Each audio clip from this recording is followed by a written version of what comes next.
Hi, welcome to the Bench Movie Club. I'm Charlie. My name's Ben. And in this episode, we are talking about A Very Brady Sequel from 1996, directed by Arlene Sanford, who also directed some Annie McBeal. The film stars Shelley Long, who was in Cheers, The Money Pit, Hello Again, Outrageous Fortune, Gary Cole, who's in Talladega Nights, Dodgeball, Office Space, Christine Taylor, who's in Zoolander, Dodgeball, Wedding Singer, David Spade, who's got an uncredited role as the hairdresser. He was in Grown Ups, Tommy Boy, and Joe Dirt. But that cameo was actually going to be someone else, which I'll get into in a little while. Okay. Most of the ones I'm going to mention now are just the small cameo ones. Like you've got Rosie O'Donnell, who's got a small part. She's from A League of Their Own, Sleepless in Seattle, Flintstones. Jar Jar Gabor, who's in Queen of Outer Space, Nightmare on Elm Street 3, Naked Gun 2.5. RuPaul, who's in Drag Race. And Jennifer Elise Cox plays Jan. She's in It's Always Sunny in Philadelphia, Two Broke Girls, Pushing Daisies, Nip Tuck, 6 Feet Under, Sex and the City, Will and Grace. Okay. Yeah, I mentioned her, even though she hasn't got a big film career, she's in loads of TV things. I think she's the best. I think she's my favourite character. Oh, what, Jan? Jan. Yeah, she's funny. Yeah, she was really funny as she sort of mops her hair side to side. Yeah. So what happens in this film then? This film is about, well, it's a piss take of the Brady Bunch, the Brady, which is from the years ago, from the 60s, 70s. And it's... when was it, 70s? It started in the 60s, I think, late 60s. Yeah, I think about 68, 69, I think. And then up to about 73, 74, I think. I think about 6 series. But it's like a very well-known American series. It's like clean cut, like you can't get more pure than like the Brady Bunch. Wholesome family, yeah. And it's like that's why it's quite funny to sort of take them out of their era and put them into the 90s. Yeah, which is established in the first film, isn't it? That's when they... Yeah, the first film's good as well. I mean, I've done the sequel one because I preferred the sequel to the first one, but the first film is very good as well. So, and yeah, it's about... it's a story. The story about a man named Brady. No, it's her first husband. Her first husband comes back, but it's not her first husband. He's an imposter, but he's coming back to get this priceless antique horse that is like one of two. It's worth millions of dollars, and it's just like the drama that goes with that. Really, it's funny. It's got loads of funny little scenes, lots of throwbacks to the original series, and I think it's funny. It's very camp, very tongue in cheek, and that's what I like about it. Yeah, I'd never seen the original series. I knew of it, but mainly I knew the title credits.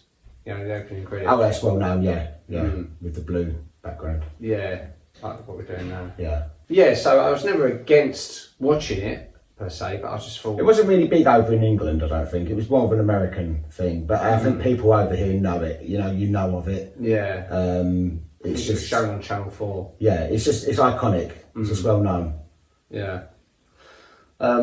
But no, I enjoyed it. I liked it. Yeah. I didn't know if you would or not, but I thought I like it. It's the fact because you had never seen the original series, but I think you probably know enough about what the series is about to appreciate the film. Yeah, and you said, right, we're doing, so it's A Very Brady Sequel. Yeah. And I asked, do I need to watch the first film first? And you said no, which you don't have to. But I think the first film establishes more about the fish out of water than being from like, because they even have, when it transitions in the first film, say like when the little girl keeps going into the neighbours. Yeah. So when she's in her yard, it's almost like shot completely different, like an old 60s thing. And then as soon as she goes in the neighbour's thing, and they're all swearing and being rude. And they're so oblivious to like everyone else's rudeness. Like in the first one where Jan's riding her bicycle and nearly makes someone crash and she's waving to them. You know. And there's Marcia's got that girl fancies her and she don't realise, she just thinks it's like she's just a friend. Yeah. But I think the second one, I can see what you mean. I think the second one is funnier of the two. Yeah. And I like the stories they do in it. I particularly like Jan's story where she's making up her boyfriend. Yeah. And she's got that sort of fake boyfriend. Which is actually used in the original series. Really? Yeah, there's a George Glass. She makes up a boyfriend called George Glass in the original series. There's lots of stuff from the film that they've redone for this film. Yeah. And also Maureen McCormack, who played Marcia, Christine Taylor, who played Marcia. Yeah. This looks the double of the original. The original. She's actually also in a film the year before this, in 1995 or 94, called Night of the Demons 2, Christine Taylor. And it's even mentioned in that, he calls her Marcia, one of the blokes calls her Marcia Brady. Yeah. It's like Marcia Brady or Marcia or whatever, because she looks so much like her, and she's even said in interviews that she was called Marcia all the time. People always used to say she looks so much like the actress, and she does. Like, I mean, the two that actually look iconic. I'm looking up. The two that actually look right like her is Marcia and also the maid. Yeah, the maid. The maid looks fantastic. I think the cast in general, they cast them so well. Yeah. With these first two Brady films, you think you can't really replace them. Because I know they made a third one, but I never watched it. Yeah, I've never seen the third one, but I think the third one has still got the parents are the same, but all the other cast members, including the maid, is not. So it just doesn't appeal to me. I like these two films go nicely together. Yeah. They fit nicely. They're both, I'd say, equally probably as good as each other. Yeah. And they're fun. It's a fun watch. It's so camp, and it's so sort of like some of the.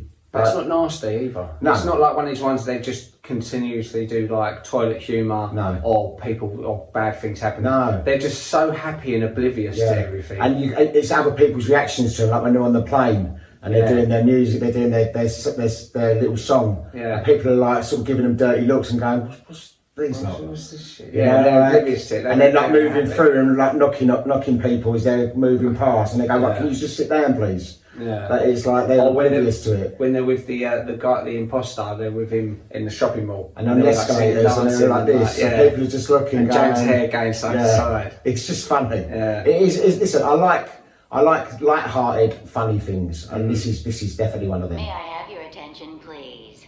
With those of you dancing and singing in the aisles, please sit down and shut up. Yeah, and it's fun. It's a fun watch. I think also what my observation for Jan, like especially over the two films where you see everyone sort of like shits on her. Yeah, she's like a precursor for Meg from Family Guy. Yeah. Because you know, like everyone's like, oh, shut up, Jan. Yeah, shut up, Meg. Yeah. Or there's a bit where they go, oh, take Jan instead. And they it's just like, what did I do? Yeah, don't take Mum, take Jan. Yeah, take Jan. And she might come up with an idea and everyone sort of dismisses it. And then someone else thinks of it. Marcia will say it. Yeah, Marcia will say it. And then yeah. That's brilliant. It's really. I'm glad you liked it. I didn't know if you actually would enjoy the film, but no, I did. I enjoyed it very much. And it's the thing is, I wouldn't watch the series because of it. No, you know, you don't need to. You don't need to. Listen. The thing is, the fun thing about this is it's sort of taking the piss, but not in a rude way about the series. It's like the innocence of the series and just sort of highlighting it in the real world. And it's like, you know what? I'd rather live in the Brady world, actually, to be truthful. It seems a lot more easier. See, I'd like to if they'd made more. If they'd made the third film immediately afterwards, so it was the same dynamic, the same people. Yeah. This is why I've no interest in the Brady Bunch in the White House, because I thought, well, it's a completely different cast. They're not going to be, even if they're great actors, they look similar. Yeah. It's not. I already like these characters. Yeah. I've fallen in love with these characters, and so it's like I don't want to. It's not going to be the same. It's going to look. My brain ain't going to allow me to look and think this is the same lot. Do you know what I mean? But also with Florence Henderson, she refused to be in this film because the new director, Arlene Sanford, she refused to let any of the cast do cameos in this one. Which I don't understand that, because also in the old one, a few cast done cameos, but there was a few that wasn't. Like, I think there's only about 3 or 4 casts. I think you see the mum. Yeah, because she's at the end. She plays the nan. Alice plays the truck driver. Yeah, and I think 2 of the boys. You don't see none of the girls, but apparently there was The one who played Marcia was supposed to be like a lemonade stand lady. Yeah. They cut that scene. The one who plays Cindy was meant to be a reporter, and they cut that scene. And I think one of the other boy was meant to be a cop. But I like the fact, wish they'd had all the cast in the original film and in this film as little cameos, because I think that's just a nice little nod to it. No. There's another bit I just thought was quite funny. You know so you got the imposter dad. Yeah. He's not really their dad, but he's meant to be the girl's dad. Yeah. And he goes like, "Oh, Marcia, look how beautiful you are. You're going so beautiful." And she's like, "Thank you." And Jan, isn't Marcia beautiful? It's just another like shitting on Jan again. More spaghetti, Mr. Ryan? Alice, what kind of mushrooms did you put in this sauce? Just the ones you had in your room. I thought you might like them. Oh, some of my mushrooms. Uh-oh. And they smell pretty tasty. My room? I think it's one of the films you could watch it easily watch it again, and you'd see more things in it. And it's a fun watch. Like, you know, like as sometimes we sit and say, it's just a nice film to watch. Like the fact that you wanted to go and watch the first film straight after seeing this film. Yeah. It shows that you obviously enjoyed it. Like I said, you can watch it with all the family, and with other comedies that come after this, they do so much improv and they try and squeeze in all these little sort of things, and it sort of ruins the film. Yeah. And it's too contemporary. But this is sort of like timeless because they're already stuck in the 70s. Yeah, and I also like the thing with the older two kids when they sort of started falling for each other. Yeah. And he goes, Marcia, she goes, yes, Greg, like that. Yeah. And she goes, oh, what, Greg? Sorry, like, you know. They sort of start seeing each other, going, oh look at her and look at him, and then they realise it's their brother or sister.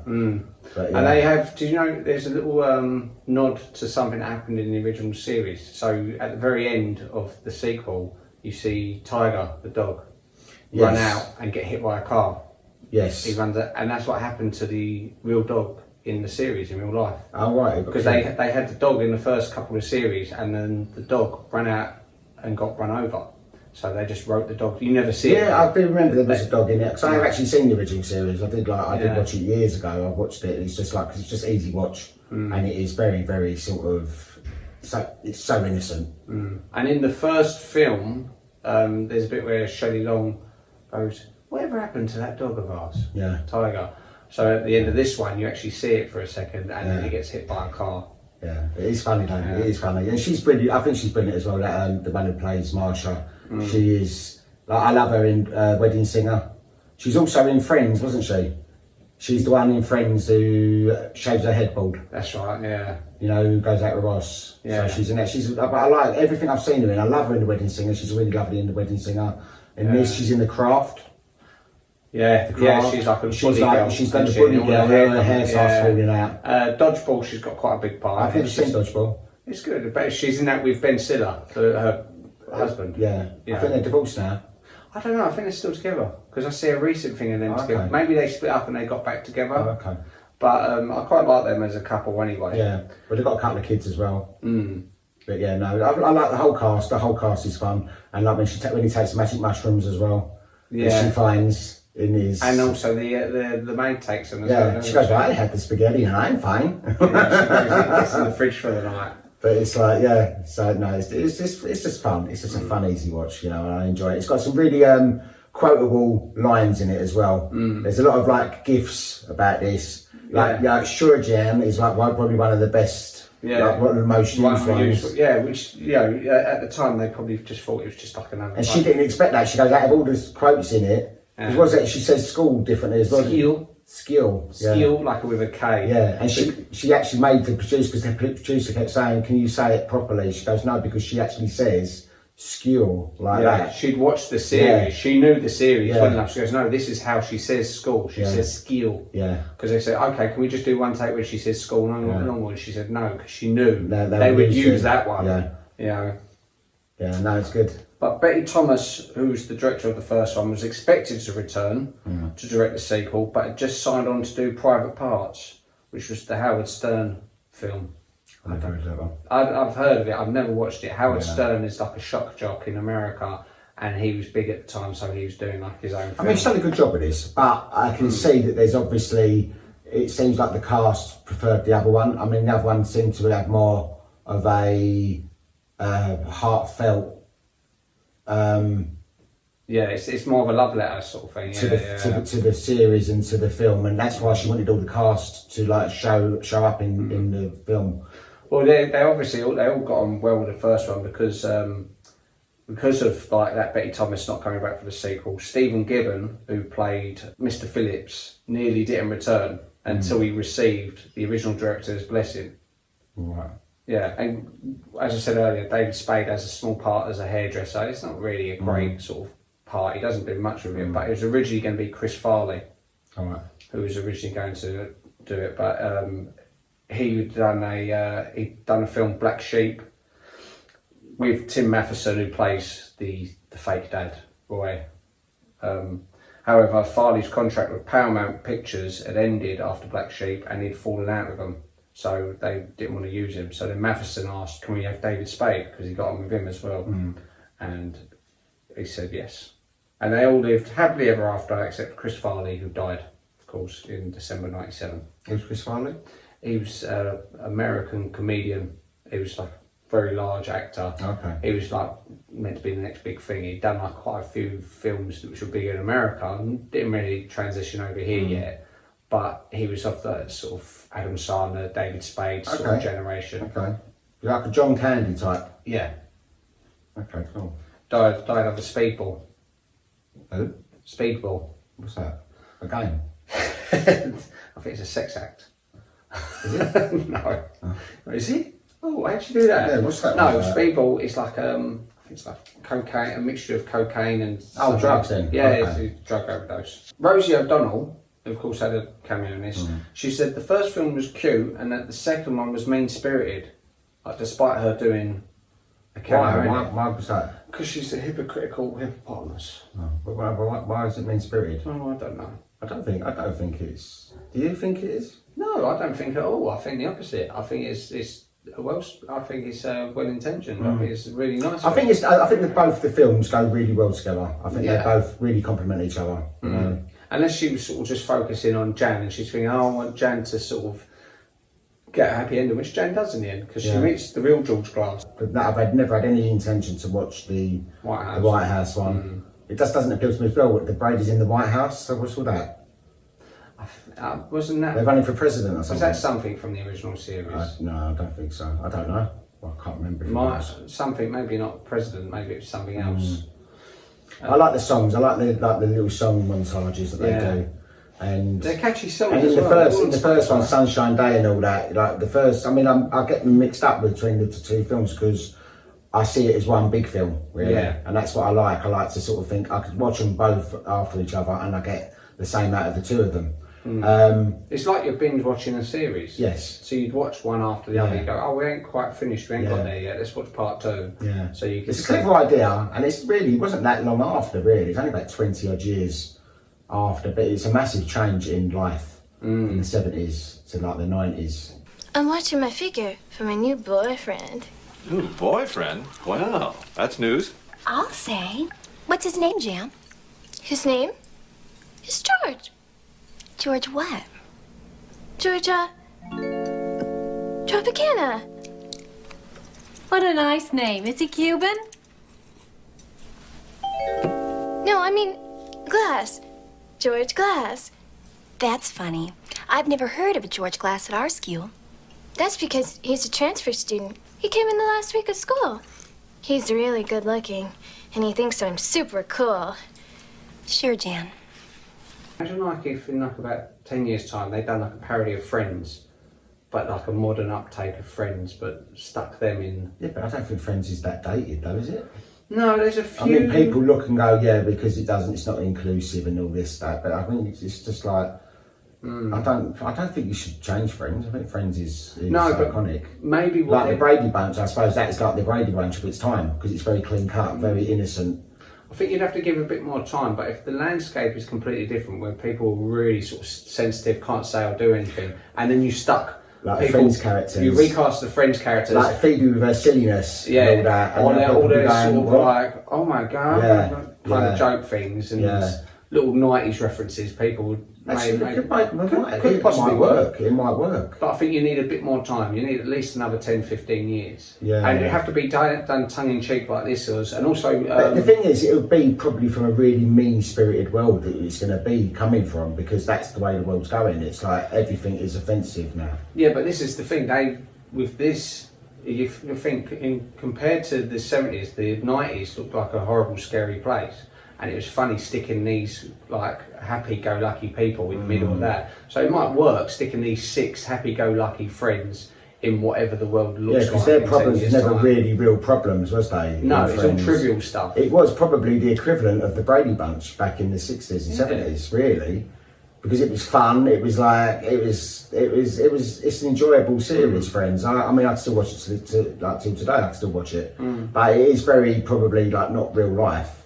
No. That if it's sort of put into an area. Well, this is it. They could have them. So they've got their apartments, and then you can see the other apartments next door. It's all crackheads and stuff, and it'd be like a really crappy apartment. And Monica coming in cleaning, and they'd be like, "Where's all my drugs?" Yeah. She went, "Well, I cleaned up the place." So it could work, but I just think you need a little bit more time to do it. I think that's the only way you could revisit Friends is in a comedy way, like this is done. And also Starsky and Hutch done it like a comedy way. You know, it's sort of just... I never seen that. Is that good as well? Yeah, it's quite fun. So. Yeah, Jar Jar Gabor says at one point, when she goes like, she would have slapped Roy if he'd gotten the statue, because remember they'd bidding for it. Rosie O'Donnell says, do you remember the last time you did that? Oink oink, she says. That was a reference to in June 11th, 89, where Jar Jar Gabor got pulled over by a policeman and she slapped him and then sort of got in trouble for that. Wow. But it's a reference. I don't even know what Jar Jar Gabor is famous for. I don't. Was she an actress, or was she just famous as like a socialite? Yeah, she's like. Was she just rich? Just like the Katie Price of America. Yeah, pretty much. Just famous for being famous. Like what's his name? Bonnie Langford. Yeah. Like she's just like, I don't know what she's famous for, but she just pops up in everything. She was like a little child. She was a child star. Shirley Temple type. Yeah. Yeah, but. Yeah. But then she's, I don't know what she's famous for. Like she'd be on things like Give Us a Clue and all that kind of stuff. She's always been on the telly, but I don't know. You get loads of people like that, didn't you?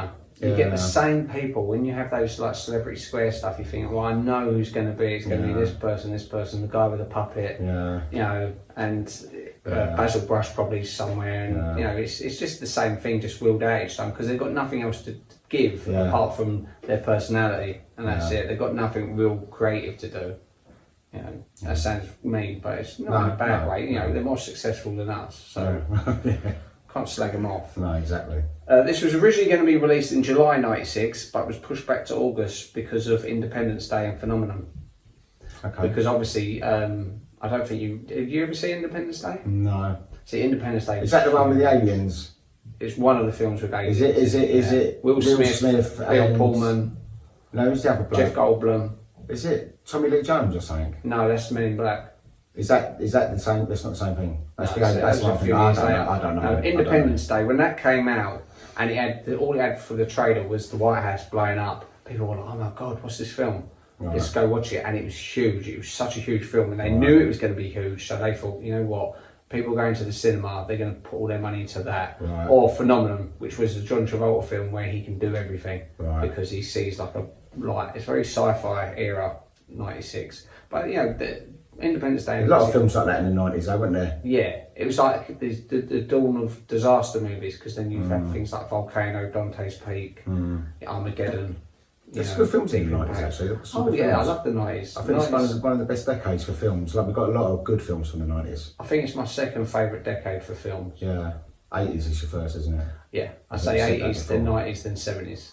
And then I probably would say the same. And I know loads of people go, oh, well, you know, 70s first, which I can understand, but I just mean 70s, I think, probably best for horror. I think the best horror films. Yeah, I would like to go maybe late 70s to early 80s, best for horror, if I could sort of just take the 10 years that way. Well, we should, for like Halloween, we should do 70s versus 80s, and I'll fight for 70s. Yeah, I think we're good. I would win. As in the first film, Olivia Hack wears a wig as Cindy Brady. Yeah, but I think you could see tell. that, yeah. Yeah, but it doesn't take away from the film because No, I think don't they all wear wigs? I think they're all probably wearing wigs. possibly Yeah, I'm wearing a wig. Yeah. Believe it or not. Because I don't think I think Marcia and I don't think Marcia is she? I don't know. She's like that. I mean, that's around about the time that she was famous. She was getting famous. Christine Taylor. I think this But one her hair made the always- famous. Was this before The Wedding Singer? Yeah. Yeah. I think So this is basically what made us. I always thought this was after The Wedding Singer. I don't know why. I thought she was famous in The Wedding Singer first, but obviously not then. No, I think it was this because this was '96. But I thought I already knew her before this. Yeah, but you probably saw Wedding Singer before you saw this.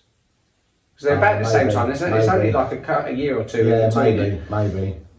But I first knew her from like properly was from Dodgeball, and that weren't until the 2000s. You know, even though I'd known Wedding Singer, I never really paid too much attention to her because it's the Drew Barrymore and Adam Sandler film. But she's lovely in Wedding Singer. Oh, yeah, she's good. She's a really good character in Yeah, that as well. yeah. It's like Madonna-y looking, isn't she, with all the bangles and all that. Yeah.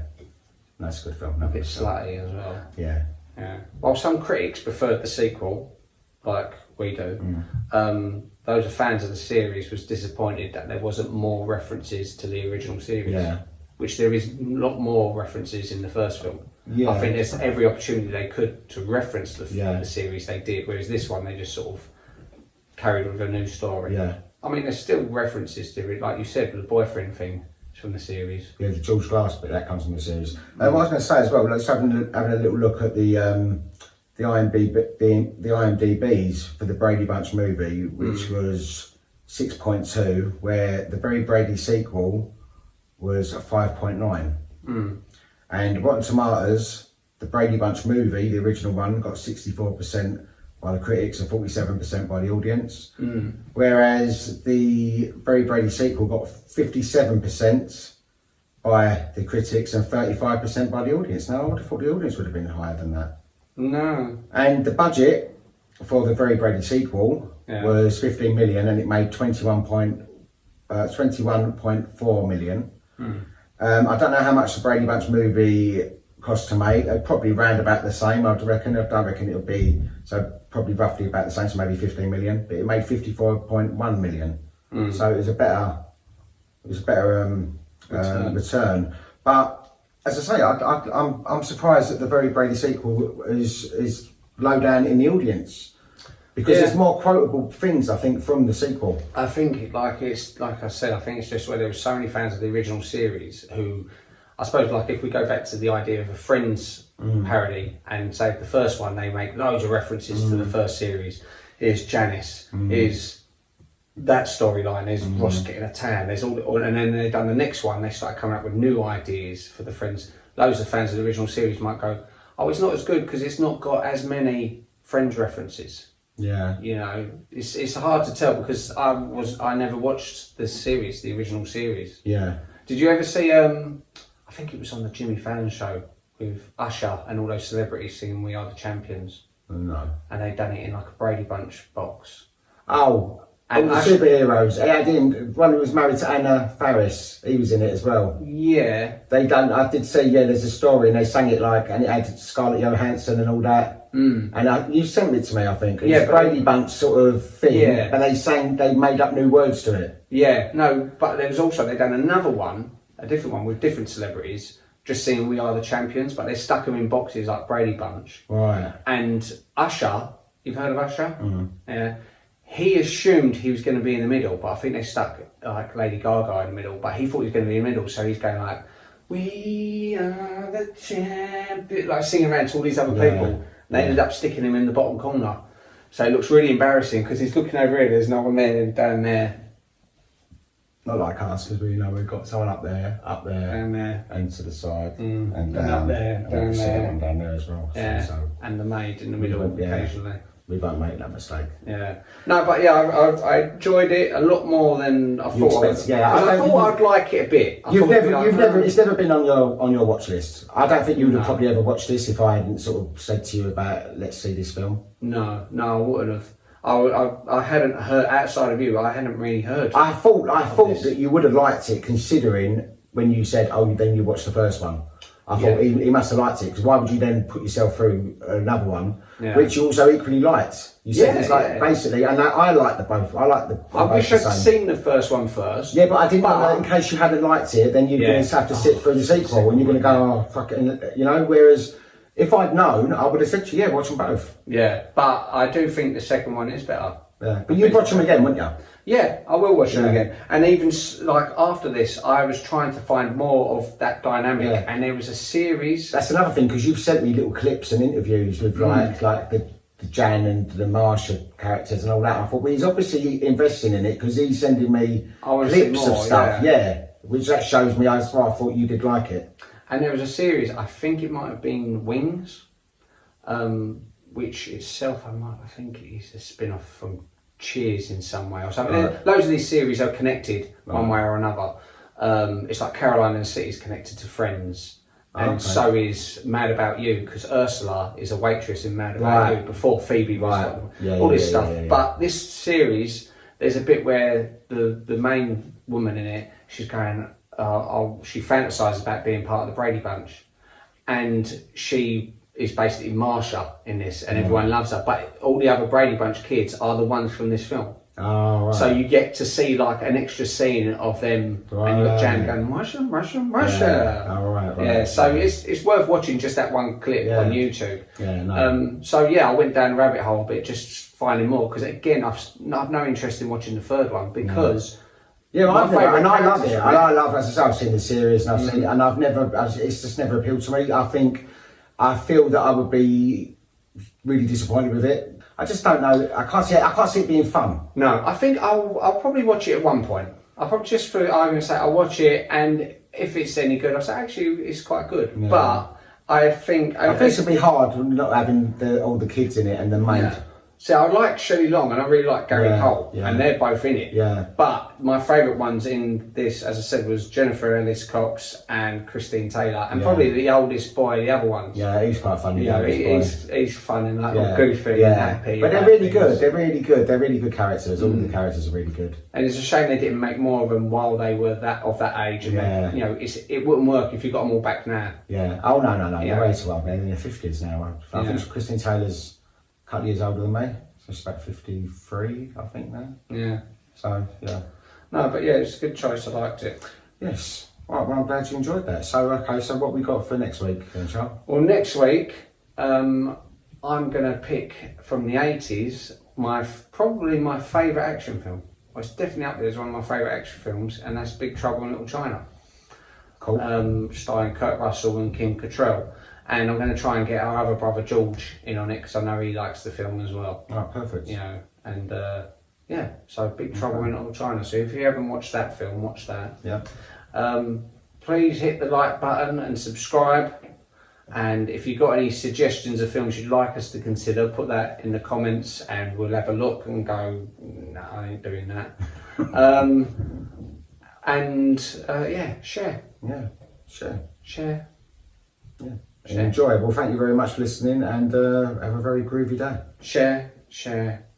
Yeah, stop with the shares. Share. I've done one for each box, okay. So you can stick it. That person. I'm deliberately not saying it again, otherwise it will make it too hard for you. All right. Thank you. Bye. George seems really far out. I'm so happy for you, Jan. Really, Marcia? No.